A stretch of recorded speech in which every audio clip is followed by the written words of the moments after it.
My lips dry? Man, I need some water. How's everybody doing today? It's your boy, Sir Nevils, and today we talking about a little bit of Baldur's Gate 3. Now, a little quick little fourth wall breaking disclaimer. Uh, from this day forward, any review I do, it's going to be very poorly done. Just the production's fucking awful. What I talk about through this microphone will not sync up to what's happening in the background. This is just pretty much just like almost like background. It's B-roll, but it's just background footage. I just don't have time to really try to go through a hard, intricate edit. That'd be great, but don't. And yeah, and I tried out a green screen. I'm terrible at green screen. This shit's garbage. Like, it's gonna be I gotta work on the green screen. I get better lighting in my room and all that. I like the green screen, but this is like probably gonna be the bare bone. Not the best looking green screen ever. I get better at that too. I'm learning things on the sly as I do this. But yeah, that's just two disclaimers. Let's get into the game. So yeah, we're talking about Baldur's Gate 3 this beautiful evening. And this game really spoke to me. It really, this is a journey. And believe it or not, this wasn't a game I was actually like checking for this year. It released last year. The review is coming out 2024. I just review anything I'm playing. So like a lot of games that just be all the time period wise. I'm not really up on the trends. I'm very late to the game clearly. But it came out last year and it belonged to the CRPG genre of video games. It was developed by Larian Studios, and I remember hearing about Larian through Divinity Original Sin, which I heard was also an incredible game.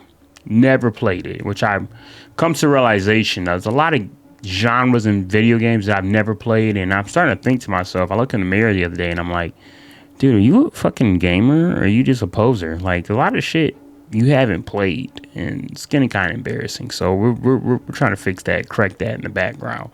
But anyway, Baldur's Gate 3. Well, just summing up in a nutshell. I'm pretty sure you've heard. I'm pretty sure you've seen the nominations. You've seen it win Game of the Year. This is coming from somebody who's never even touched this genre, never had any type of experience in anything tabletop, nothing Dungeons and Dragons, anything of that sort. This is like a full-blown new player to this genre of video games, and I'm telling you right now, this game is what word do you use? Maybe multiple words. Fucking incredible experience. Actually, I didn't even realize what type of game it was. I don't know why. I was expecting more of a Dragon Age Inquisition type thing, which I have played. Like, I didn't realize that it was. I didn't know the gameplay was as dynamic as it is. I thought the game just had just having a really basic train of thought of video games. I'm thinking it's just a really good gameplay. I'm thinking, oh, this game is probably a really good gameplay, and that's why everybody loves it. It's so much more than that. Like, it's almost like I've never wrote credits on a game before and then immediately wanted to go back and respec out a new character, because what you're seeing on camera mainly is my first character I built, my first solo playthrough, and I made some. I don't even know what type of paladin I made. I have no idea.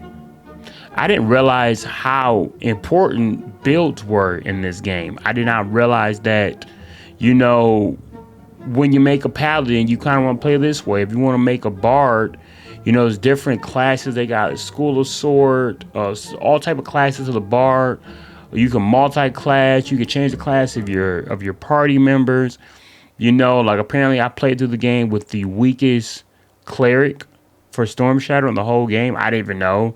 I spent a lot of the game playing it like it was a traditional Western RPG, maybe like on a BGS scale, Bethesda Game Studio scale. And I was so focused on getting a lot of gold that I was just selling a bunch of scrolls and selling a bunch of weapons because they had high value, not realizing.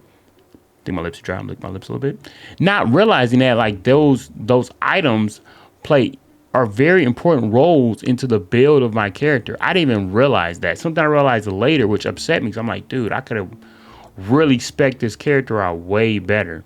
Even my party members, like it's one of those games that you just it molds itself in you. You know what I mean? Like you start off playing the game a certain way, and then about 40, 50 hours in, you're like, holy shit, this game is layered.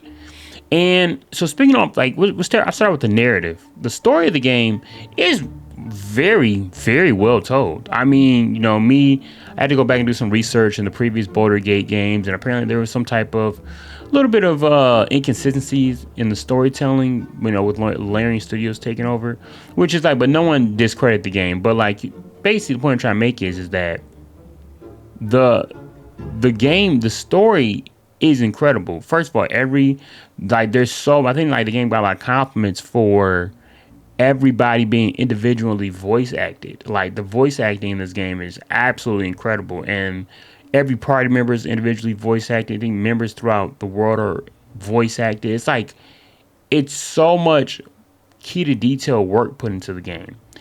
And usually I play these Western RPGs to dive into the story. Who am I going to romance, and what's going to be the best ending, and all that. And of course, that plays a part into the game. But also, it wasn't a big reason why I played this game. Like, the gameplay, although slow, and you'll see on the screen, this game, I'm really slow, especially my first time playing. I'm very slow. But the game's, it's so layered. Like, for example, I mean, if you're playing, like, they have certain spells. Like some spells are ritual spells. That means that you can cast them on your party members, like just in real time. You don't got to be in a sequence or a fighting, and you don't got to be fighting. You can put these spells on your characters that basically last until long rest and short rest. They have different level slots for your spells, level 1, 2, 3, 4, and they regenerate basically depending on the level slot, but they regenerate off short rest or long rest. So you have to be calculating what you do here, because you don't want to use a level 6 slot spell and you can only use 1 or 2 every long rest. In some portions of the game you can't long rest. And the amount okay, so let me just, because I could go on a ramble. This is no script. This is just me rambling about the game. This is just completely unadulterated, nothing. This is just garbage review. We talk about the game. Let me rewind it back here. Let me rewind it back. Okay. Basically, like let's start with the story. Story's great. Story is, I think the game is rumored that it's supposed to have like 14,000 different endings. I don't think that is necessarily accurate, but I don't mean like it's not necessarily the destination, it's the journey, because everybody has different journeys they play throughout the game. Like, me and my brother were both we had a team, we had a little co-op session, but we also had our own individual sessions too, and we would call each other and talk about things, and something he told me was completely different than something I did. Like he for example, he had Minthara in his party, and my dumbass, I thought she was a regular schmegler enemy, and I killed her. She was never in my playthrough, while she was a critical part of his playthrough. And that's just crazy, and that plays a very intricate role into the story. And the story as a whole is basically, you get captured by the illicit, and you get these tadpoles stuck in your head, and you're pretty much, the story is not even really that complicated. I mean, I guess maybe from my understanding, like, you get this tadpole on your head, and the main goal is to get this tadpole out of your head before you turn into a mind flayer. I think it's called a mind flayer, not a mind slayer. Mind flayer. By the way, I beat this game like a week ago, but I never had time to really like get footage up and talk about it, so I'm still trying to remember my first playthrough.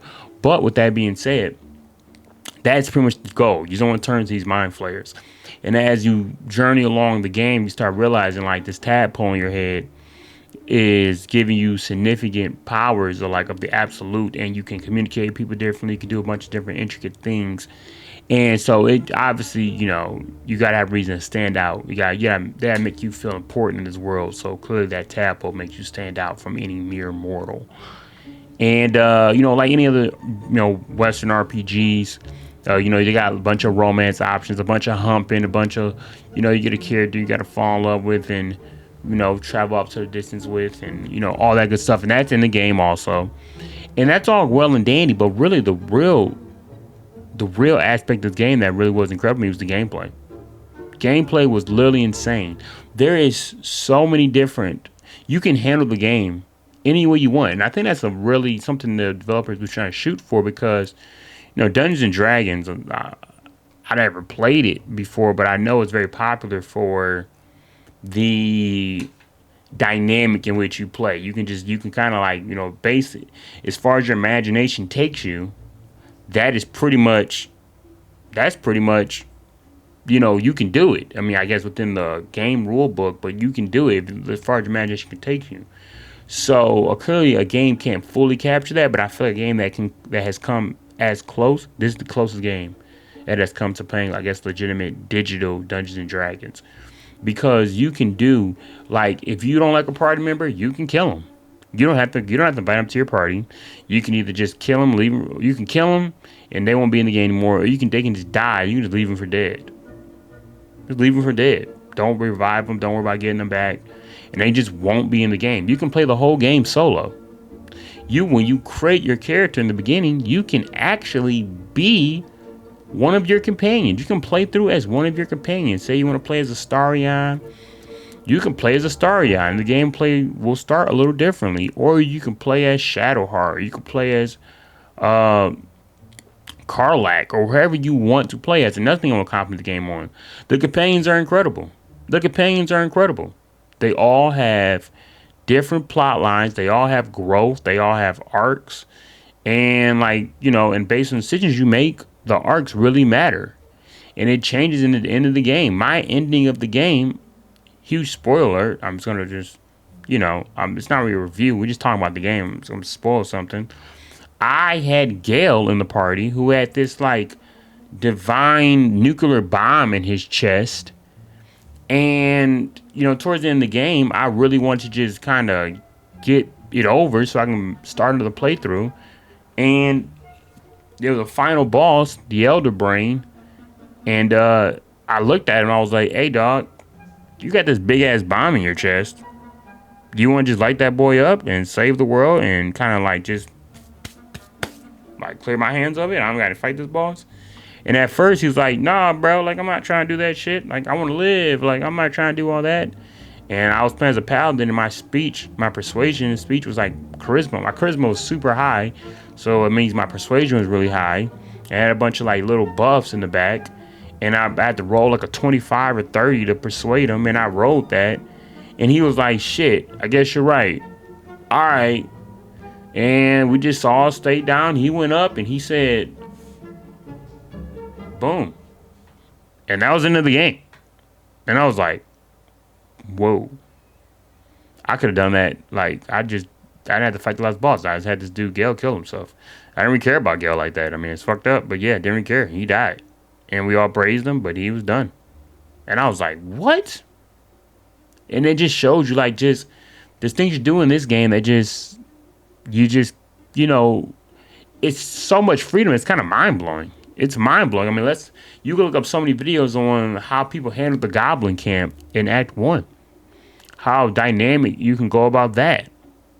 And and just the amount of customization in this game, too. I mean, you got 12 different races. You got a bunch of classes, and those classes have subclasses. And that really does determine how you play and what you have access to throughout the game, and it's not even just in combat, it's also in dialogue. Well, this game has great dialogue. It's based off the Dungeons and Dragons, I think the 5th version, and you roll your dice. Everything has dice rolls in this game. Even in combat, there's little dice rolls in the back, going on in the background, and that just shows you if you get a critical, or if you miss, or saving throws, all these D&D terms that I'm starting to learn as I go along. And I start realizing holy, that's what kind of pissed off my first playthrough. I'm like, I never considered any of these things when I was playing this game. When I first started playing, I would just pick stuff up and selling it, not even paying any attention, realizing that like all this is super important. Like all these saving throws and proficiencies with weapons and armor proficiencies and armor abilities, and you get an amulet on your chest, and that really will change the whole dynamic of combat. Just that right there. Like you have to actually read. Oh, when you get to Act 3 of Baldur's Gate, the quest lines are so like, listen, I'll tell you right now, I looked a couple things up. I have no shame. Because I was wondering, I was like, how the hell am I going to figure out how to get to this spot? And then to get to this spot, you got to go to this hideout, and they got a book sitting right there. And the book is on an investigation of a house that can get you to hell. And that's how you get there, and that's how you basically fight the devil to take this hammer to unlock this get Yankee Prince God. It's like, what? How would I even know? Or you can go straight there, and if you got a lot of money, you can pay her. You can pay this dwarf behind the counter, and she's like, "Yo, throw me a little bit more bread. I can get you into hell." And she does that. If you're broke, if you're a broke boy, because I wasn't paying all that bread, you can get a Starion to sneak up behind the counter, run her pockets. After you run her pockets, you can go up there and get past the door, and it's like a little freaking demonic circle, and you place all the items in the order of the circle, and it ignites, and now you can go into hell, and you go into hell, and once you're in hell, you gotta save this woman who's been bound to hell, and then once you steal the hammer, and once you got the hammer and your way out, you gotta fight a bunch of freaking demons. And then once you get out, then the devil's like comes through the door, and he's like, "Hey bitch, what you doing here?" Okay. Like, run it. And now you gotta fight the devil, and the devil's music. I'm pretty sure you may have heard. His name is, well, what is the devil's name? Drawing a blank. Excuse me. But yeah, that fight with him was super fucking hard.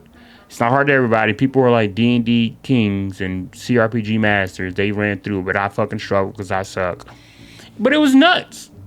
It was so much freedom. It's like, yo, or you don't gotta do any of that shit. You don't do any of it.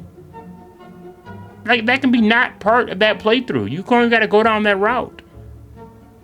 There's some things in Baldur's Gate I was just like, dude, I just can't even. I'm lazy. I don't want to figure out these murders. I don't want to figure out where this jester's body parts are. I don't even want to figure it out. It's all over. This freaking city's huge, and it's not only big, but it's dense. It's got you go on every door. It's a bunch of freaking merchants, a bunch of taverns, and freaking comedy clubs. And I'm like, dude. Jesus Christ. My first playthrough lasted like 110 hours. Just my first playthrough. And how I knew the game was great is that once I got done, I immediately went back, and now like the character creation looked way different to me then. Now I'm over here making a storm, a sword of storms. I forgot what it's called. It's basically like a shock sorceress. I made me an evil drow woman. I named her Evil Harlot. And no, Lustful Harlot. I don't know why, and I made her a sorceress, the storm of sorcery, or the lightning sorceress, pretty much. I did all that, and she played way different, and I made my gameplay was way different than the paladin, and I'm playing that right now, and I'm respecing out my Shadowheart to make her. I forgot the kind of cleric it is, but it's a way better cleric than the one she by default is, and I've heard that making Lizelle, making her a monk, that's a great playthrough, and they got people making I'm late, so everybody's seen this already, but there's tier lists on YouTube on the best cantrips. Cantrips are spells that don't use level spell slots, so you can use them over and over again, and like the power. I'm looking up this one Warlock Eldritch Blast, which is incredible. You have a warlock in your group who I always thought was absolute garbage until I realized that he has, and I'm bugging on his name. I don't know why. My brain is just so slow. But he's a warlock in your group, and I thought he was absolute garbage. So I figured out that there's a certain build with him you can do that makes his Eldritch Blast literally just nuclear bombs across the field. And I'm just I just want to know, how the hell do you, you can't experience this game fully with one playthrough. And one playthrough is long.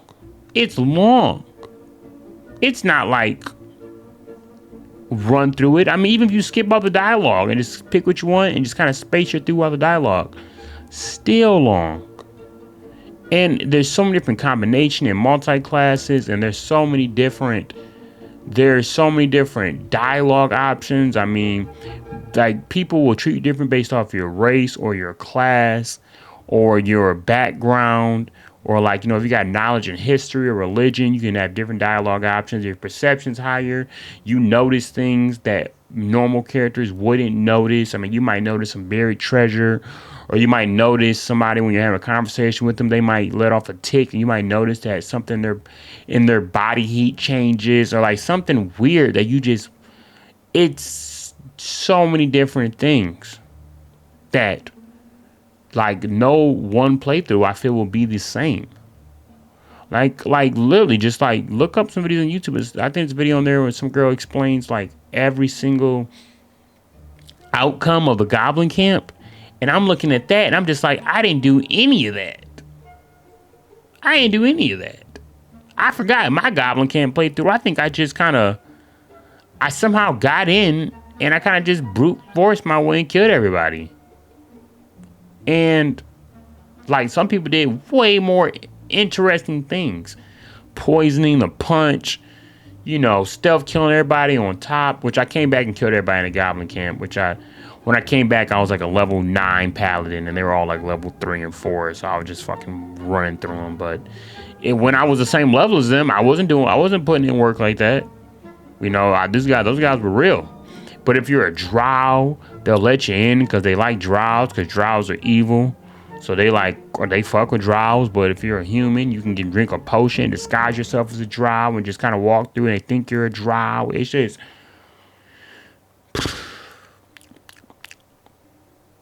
The game's incredible. Me talking right now does not do the game due diligence. And I get it. Everybody's singing its praises. I'm technically extremely late. This game came out 5 months ago, 6 months ago. I don't know. And I'm over here and I just played it late. And I'm just dang. The gaming community does get, every now and gets a bad rap. Developers are lazy now and they're not really putting in much work, and it's kind of like that snack food gaming now, and some people like that, other people don't. It is what it is. Everybody has their preference. But with that being said, games like this though, this not snack food.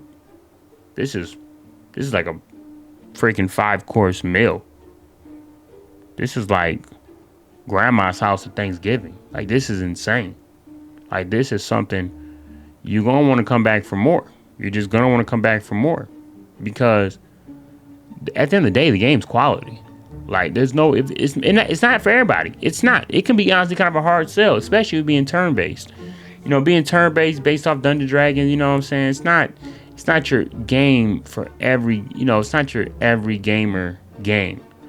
But with that being said, boy oh boy, if you like this genre, I've heard this is like CRPG, for dummies. It's not really that intricate as it could be. But if anybody new to this series who's interested, look no further. Baldurs Gate 3 is the truth.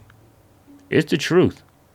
Great story, great voice acting, super dynamic character creation, very diverse set of characters, character arcs. I mean, game looks good. The game sounds good. I'm trying to think where I can really... it's slow. People are putting some feedback, kind of wishing they could skip the enemy roles, which I kind of agree with. Because, if you're in a fight when it's freaking 10 to 12 enemies, it is kind of it gets a little old watching them. And I say the ones that are far, they get the dash, and they got watch. You gotta watch them run and get in place, and they stop, and the next ones get the dash, and they got run and playing. You're just sitting there watching, like, dude, can we just kind of, all right, I'm ready to fucking attack. Can we just like kind of keep this moving? And it can be slow, but at the same time, hey, what are you gonna do? Like, but I feel like if it changed up at all, it would like the game. People want to put in mods and make it like real time and not turn based. The game's gotta be turn based. If you don't make it turn based, it's not gonna be the same game. It's a slow, methodical game. Very slow, methodical. The dialogue's slow. The gameplay's slow, but it's all worth it, and it's very satisfying. Like, there's nothing better than like having a plan in your head and it just goes through perfectly. I don't know if there is a better feeling right now in gaming, because you actually do feel like even me playing on, and I ain't gonna lie, towards the end I was putting on fucking explorer mode because I was trying to beat the game to get back, because I want to do a second spec, another player. Yeah, I'm not ashamed, but most of the game I played through on the regular, I don't know, adventure mode, whatever the normal playthrough was. And uh and it was challenging. Like, it was challenging to me, and it's not for everybody, like I said, but boy, just a great game. And I just want to get this review out there because I've had all this content and gameplay on my PC for so long, just hours and hours of gameplay. It's taking up all the memory on my freaking drive. So I'm like, dude, I gotta just make a video to use this footage because I played so much. And like, this is not even the footage I put on the screen. It's like a freaking blimp in all the footage I've played. And truly, it's incredible. Must definitely recommend it. Story's great, gameplay's great, supporting characters great, great voice acting, looks good. I don't think you need a super crazy PC to run it.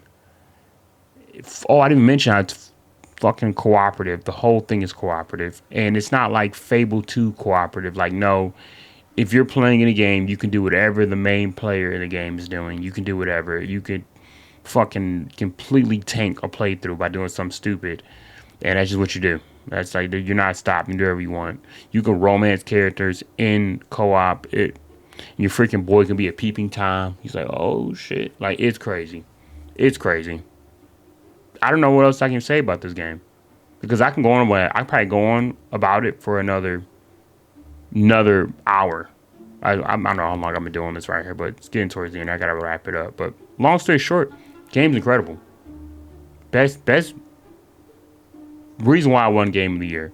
And if you can put aside the slow, kind of like, this may not be the easiest sell to everybody. You put aside the slower kind of gameplay. Yeah, it's a truly great experience, and you will get your money's worth because it's replayable, and even one playthrough. If you play through it really slow and methodical, it's long. It's long. But yeah, enough rambling. I've been talking about this game forever. Incredible game, revolutionary.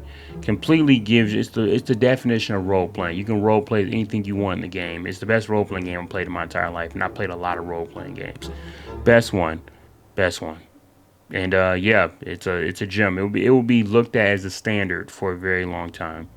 But yeah, once again, rambling. Talmbout some Baldurs Gate 3, and it really was a good experience. I appreciate this game. It was I tip my hat to the developers. But yeah, it's your boy, Sir Nevils, and until next time, have a great life. I don't. Maybe I should like coin an outro. I'll figure that out later. But yeah, hope everybody has a great rest of their night or day, and the rest of their life, and then eternal life after that. If you've been a good boy, eternal life. I'm done. Okay, it's been real.